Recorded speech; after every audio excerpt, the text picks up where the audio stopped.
Good day. Before I proceed with this video, this is just a few household matters. Firstly, after some discussion, we have decided to resume broadcasting on YouTube. We did for the Duran. You can see our latest live stream there, which we broadcast and completed today. Secondly, we continue to be present on all other platforms, the Duran, Alexander Mercouris, and Alex Christoforou. You can find our channels on a multiplicity of platforms. We are specifically on Rumble. You can find us on Rumble. If you type our names into the search bar, that will take you directly to whichever of our channels you choose to watch.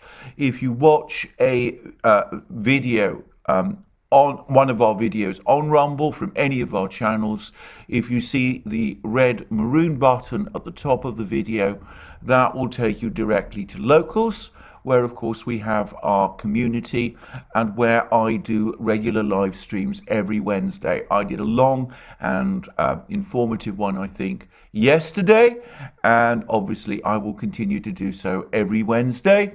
And you can, of course, if you choose to join our community, comment yourself, publish your own content, join the live stream, and participate actively in the work that we do.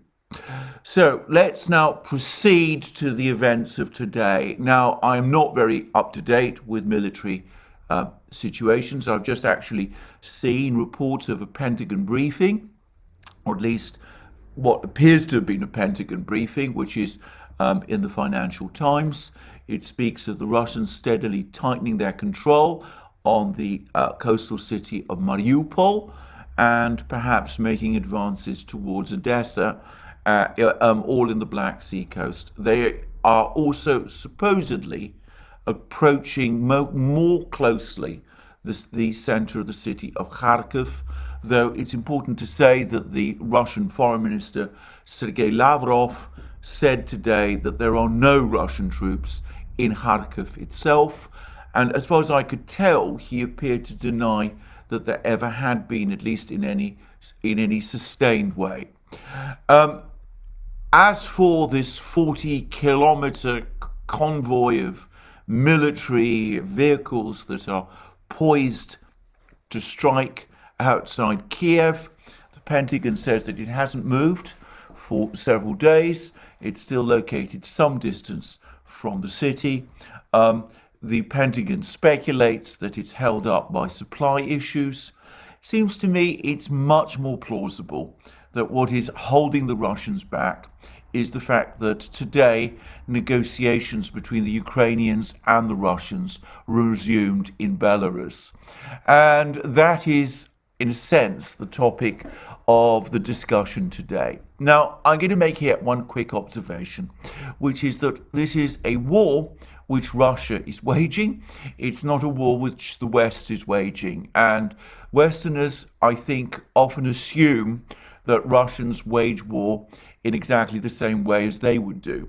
So, as has been pointed out by several people, by many people, the Russians have not carried out the kind of saturation bombing of cities and infrastructure that we saw, for example, in 2003 at the time of the US invasion of Iraq. They have acted in a much more incremental, and I might even say low-key way. And also, and this I think is important, they have not so far sought to storm those cities, those Ukrainian cities which they have encircled. They have apparently completed or effectively completed their encirclement of the Ukrainian army in the Donbass, but they have not sought to storm the cities and have so far made no attempt to do so. Moreover, this is consistent with certain things they said right at the outset of their operation, which is that it is targeted at Ukraine's military infrastructure and armed forces. It's not targeted at civilians. Now, one should treat comments like that with extreme cynicism, but in fact, there is an obvious reason why the Russians are not storming the big cities, are not storming Kiev itself, and I've touched on it in in previous programs, and that is that they want to conduct negotiations with the Ukrainian government in order to achieve some kind of solution to this conflict, which will be a solution which will be agreed by the other government.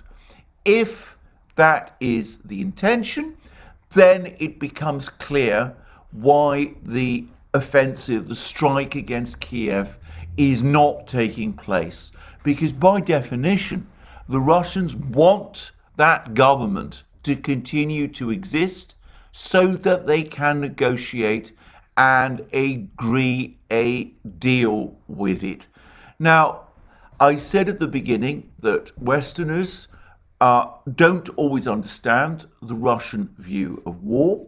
In the West, we tend to see war and peace as alternatives, as things that when one happens, the other stops. We also tend to see diplomacy and military combat as somehow opposites too. So the assumption is that when the fighting begins, the diplomacy ends until one side or the other is prepared to come to terms and to surrender. The idea that one should conduct both diplomacy and military action at one and the same time is not one, I think, that we generally understand or practice. And here I think I have to say that this is, by contrast, very much the Russian way, and it has its roots far back into the 19th century, but it's also, I think, reflective of the great influence of the German theorist Clausewitz on Russian military thinking. He is apparently very much someone whose ideas, which were repackaged for the Soviet military by Friedrich Engels, it seems that his ideas that war is an extension of politics and of diplomacy is something which the Russians have very much internalized, and they don't make these rigid distinctions between diplomacy and conflict, which we do. On the contrary, they see military action as, in a sense, a way of conducting diplomacy, which is not, I think, something we understand. However, if you approach it in that way, then many of these Russian actions begin to make sense. Specifically, their failure or their decision not to launch a direct offensive on Kiev, to storm Kiev, given, as I said, that they want to negotiate with the government there, and storming Kiev contradicts that objective. Anyway, having engaged in that little lecture, perhaps I can proceed with some of the events of today, some of the diplomatic events of today. Now, various important Russians have been speaking. There's been comments by the intelligence chief, Sergei Naryshkin. There's been a long press conference by Sergei Lavrov, the Russian foreign minister. There's been an interview by Sergei Ryabkov, the Russian deputy foreign minister. I'm going to come to Lavrov in a moment, but perhaps the most interesting meeting, or rather discussion, came from the most important man in the Russian political hierarchy, who is of course Vladimir Putin himself. And Vladimir Putin had another of his long telephone calls with French President Macron. Now, the Russian presidential website, where I usually go to for my readouts, is at the moment inaccessible because of DOS attacks. But the Russian Interfax news agency, which I would stress is private and completely independent of the Russian government, has a lengthy excerpts from that readout. In fact, I'm going to say that I think it probably sets out pretty much its entirety. And I'm going to take this from Interfax, and this is what Interfax says. A frank discussion of the situation around Ukraine was continued during a telephone conversation on Thursday between Russian President Vladimir Putin and his French counterpart Emmanuel Macron. Frank, by the way, shows that there were some strong words exchanged. And then the Interfax version of the Kremlin readout reads as follows. Putin set out in detail the principled approaches and conditions in the context of the talks with Kiev's representatives. It was confirmed that the talks focused primarily on the demilitarization and neutral status of Ukraine, so that no threat would ever emanate from its territory to the Russian Federation.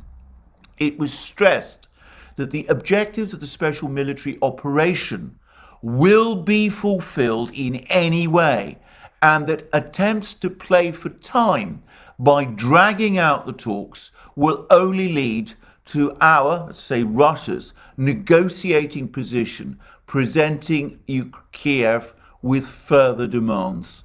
It was especially emphasized that during the special operation, which is going to plan, the Russian armed forces are doing everything possible to preserve the lives of peaceful citizens.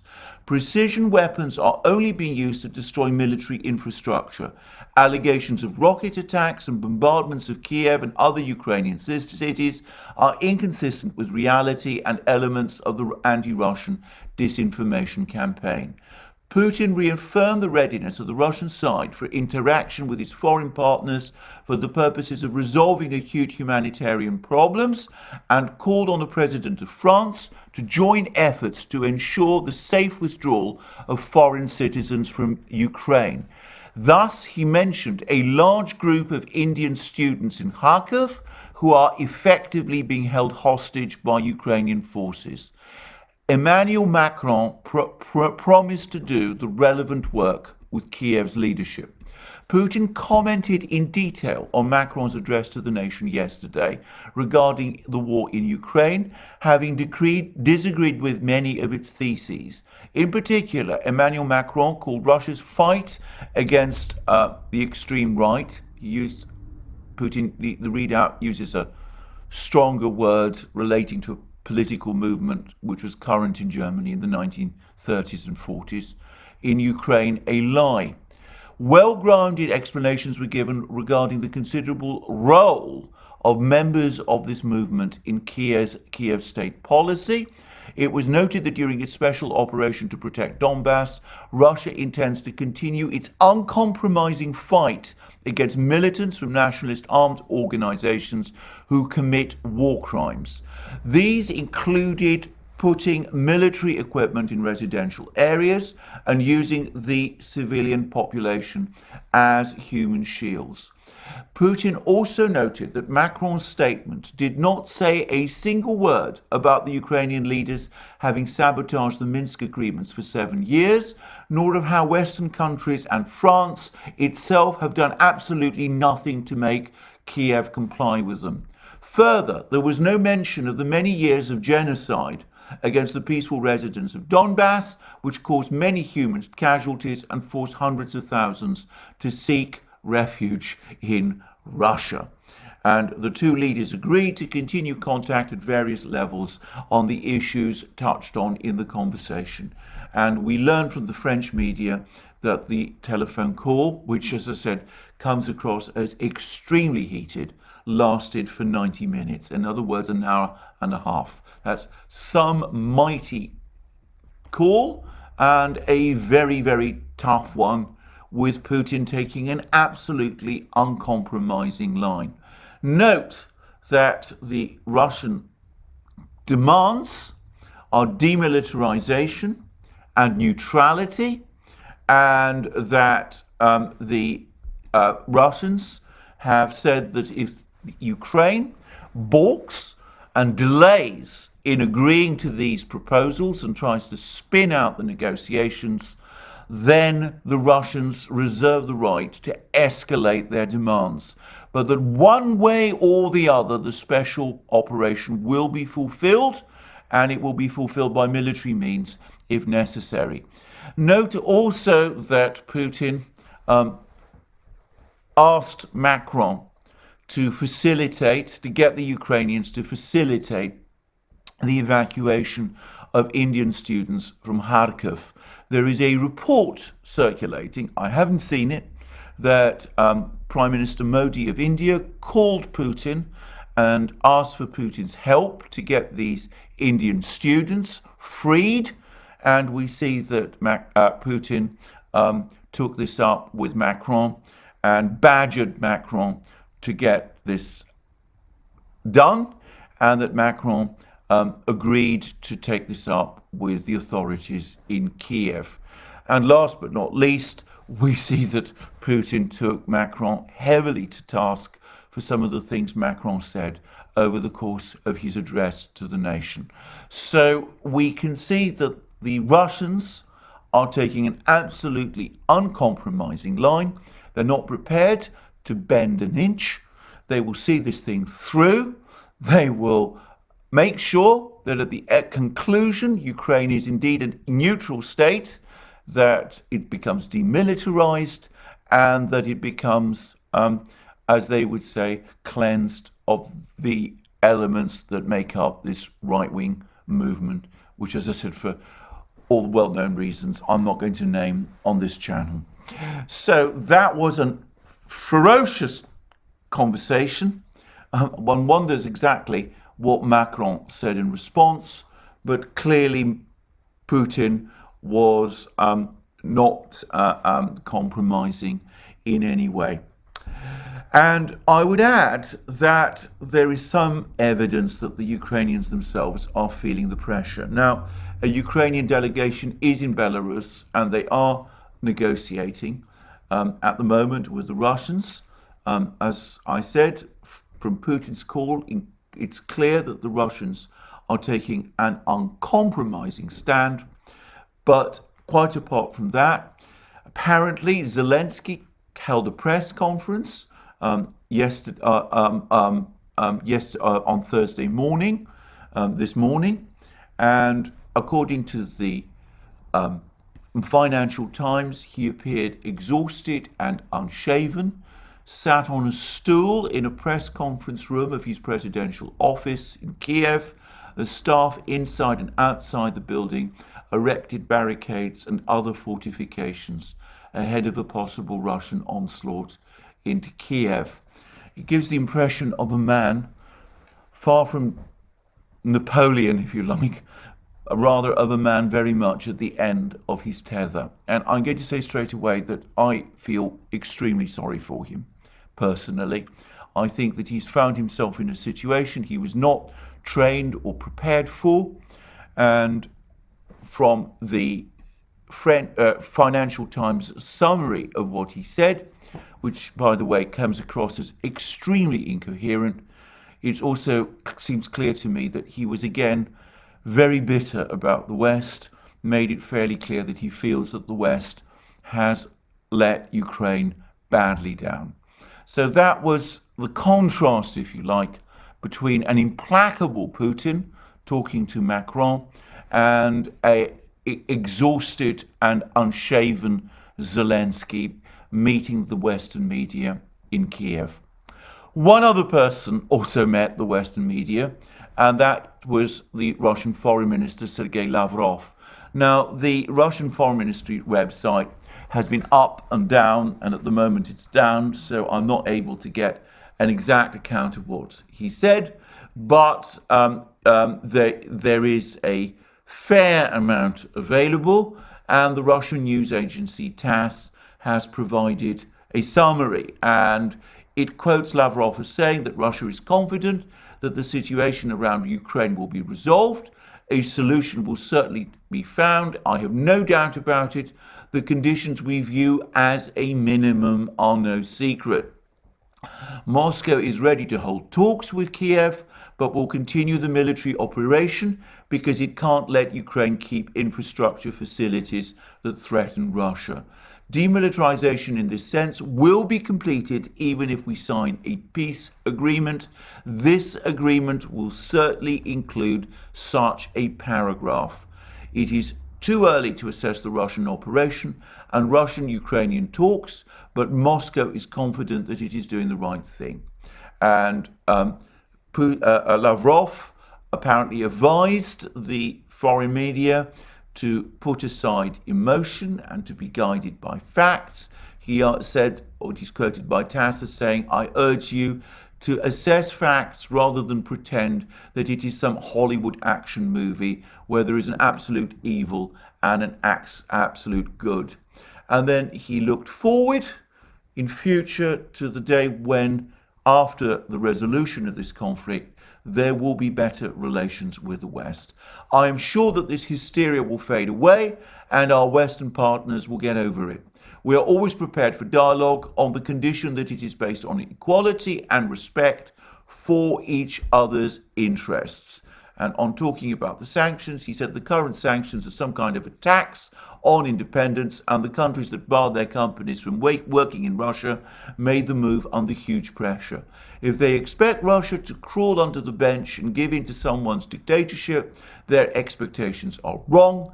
In fact, they should remember our history. We have never made agreements under pressure.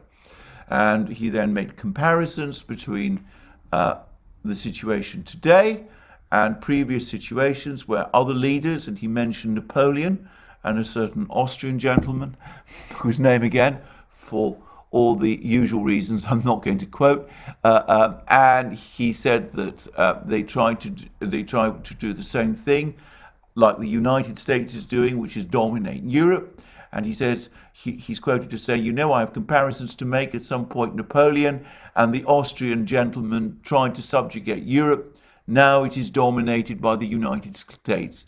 It is clear that NATO has no questions about it, and the EU knows its place." And that, it seems to me, is an implicit warning that eventually the structure in Europe will go the same way as the systems previously constructed by Napoleon and that Austrian gentleman if this conflict continues in the way that it is. And he also made comments about World War III and the rest, which I'm not going to discuss because, to my mind, they don't actually add anything substantive. I would add that the Russian intelligence chief, Sergei Naryshkin, made all kinds of claims today also about Ukraine having definite plans to acquire nuclear weapons. Well, I have to say straight away that I'm very cynical about those claims, very skeptical about them. Naryshkin, as far as I could see, came up with no evidence. Obviously, there is a media information war, and I would regard those comments as part of that until such time as I see proof, which I haven't seen of that up to now. So there we are. Russians are absolutely implacable. They appear to believe that they have the situation in their domestic economy fully under control. They're not worried about the sanctions. They don't seem to be fazed even by some of the energy sanctions that are being talked about. They will see this thing through to the end, and they are convinced that once the situation in Ukraine is resolved as they wish, sooner or later, the West will eventually come round and accept it. So that's where we are. Now, will the Ukrainians back down? Because that's what the Russians are asking them to do. That's what the Russian demands are. The Russians are basically saying, we're now closing in on Mariupol. We've surrounded your army in the Donbass. The West isn't helping you in any real way. They're piling up weapons in Poland, but these are not really going to help you very much. There's a few so-called volunteers coming, 300 from Croatia apparently, but that's not going to make any difference to the actual conflict. Our army is parked outside Kiev, ready to strike. Your army is surrounded far away in the Donbass. You must now sign on the dotted line and come to terms. If you don't, we will escalate our demands. And if you don't agree, then sooner or later, that massive strike force that is being gathered outside Kiev will presumably go into action. That, it seems to me, is what the Russians are saying. And they've said it to the Ukrainians, they're saying it to the Ukrainians, and Putin spelled it out clearly to Macron. Will the Ukrainians agree? Well, that remains to be seen. It seems to me that far too much now depends on the actions of Zelensky, the man who the Financial Times described as exhausted, appearing exhausted and unshaven, and sitting on a stool in a press conference room of his presidential office. It doesn't seem to me as if he has any real control of the situation or any real grasp of what to do. He is not trained in politics. He's no very great experience or background in politics. He's caught in this titanic struggle, and whether he will make the correct judgments, we will see. Now, almost certainly, there are other actors also at play. I'm sure that the Chinese are quietly speaking to the Ukrainians, urging them to come to terms. We know for a fact, because that Lukashenko has described at great length a long conversation he had with Zelensky a couple of days ago, in which he finally persuades Zelensky to send his delegation to negotiate with the Russians in Belarus. So no doubt there are all sorts of other third parties involved in these discussions. And I would say that despite the hard line that so many people in the West are taking, you would suppose that with oil prices, the price of oil now approaching its historic peaks of 2008, at a time of already elevated inflation, with food prices also rising, you would have thought that leaders in the West would also, at this point in time, want to start looking for some way out, looking for some way of resolving this crisis, and would be advising Zelensky accordingly. We learned that Macron has in fact spoken to Zelensky.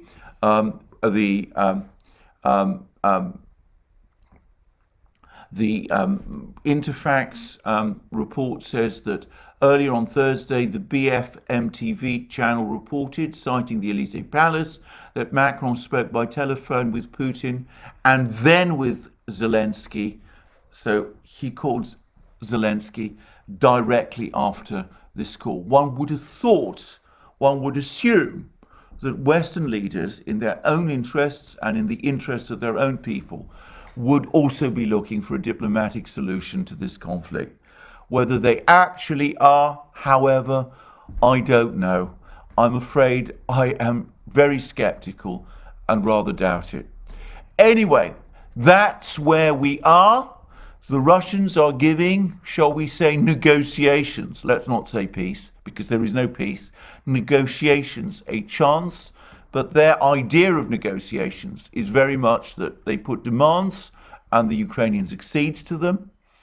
Will the Ukrainians agree? Will they refuse? Much will depend on it. I have no high expectations of any positive outcome. That, it seems to me, is where we stand as of today.